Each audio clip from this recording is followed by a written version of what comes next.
giver. He created you from one soul, then He made from it its mate, and He produced for you from the grazing livestock 8 mates. He creates you in the wombs of your mothers, creation after creation, within 3 darknesses. What are the 3 darknesses? The belly of the mother, then the womb, and then the amniotic fluid, which is keeping the child safe. So in all of that darkness, 3 darknesses, Allah says, He creates you and fashions you. What does He create in those 3 darknesses? A whole human being, with features, with limbs, with mental capacity, with organs, with nails, with hair, with eyes, and with feelings, with emotions, with a personality that is going to develop as the child grows. All of this is done in 3 darknesses by Allah. That is Allah, your Lord. To Him belongs dominion. There is no deity except Him. So how are you averted? If you disbelieve, indeed Allah is free from need of you, and He does not approve for His servants' disbelief.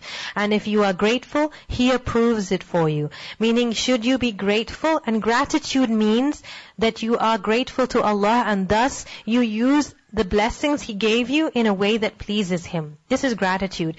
That He's pleased, He approves for you gratitude, meaning you use His blessings in a way that is pleasing to Him. And no bearer of burdens will bear the burden of another. Then to your Lord is your return, and He will inform you about what you used to do. إِنَّهُ عَلِيمٌ بِذَاتِ الصُّدُورِ. Indeed, He is knowing of that within the breasts. And when adversity touches man, he calls upon his Lord, turning to Him alone. Then when He bestows on him a favor from Himself, he forgets Him whom he called upon before, and he attributes to Allah equals to mislead people from His way. Meaning, when difficulty comes, call upon Allah. When the difficulty is gone, whether it's an illness or any other form of difficult situation, then what does He do? Attribute equals to Allah. How so? In a simple way, when an illness comes and you call to Allah, if the illness is removed by some medication, then to constantly praise the doctor and not say, Shifa is with Allah and the medicine this doctor gave me worked. But Shifa is with Allah. Or you're desperately in need of help, somebody helps you, praising that person, and not saying, Allah gave that person the ability and the tawfiq, the opportunity, and the ability to help me.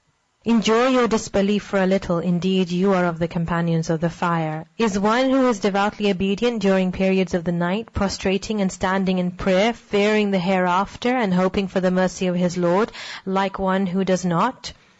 Meaning, how can the two be equal? One who stands in prayer and who is prostrating and bowing in front of Allah, he does so because he fears the hereafter and he is hopeful of mercy from Allah.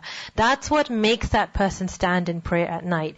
And while he's praying at night, he is fearing Allah and he is hopeful of His mercy. Say, قُلْ هَلْ يَسْتَوِي الَّذِينَ يَعْلَمُونَ وَالَّذِينَ لَا يَعْلَمُونَ. Are those who know equal to those who do not know? Knowing the Qur'an and understanding it when it is recited, is that equal to someone who's standing there and listening to these words in Arabic and not knowing what is being said? Can those two states be equal? When you stand in salah and you understand what is recited, is it the same as when you have no understanding?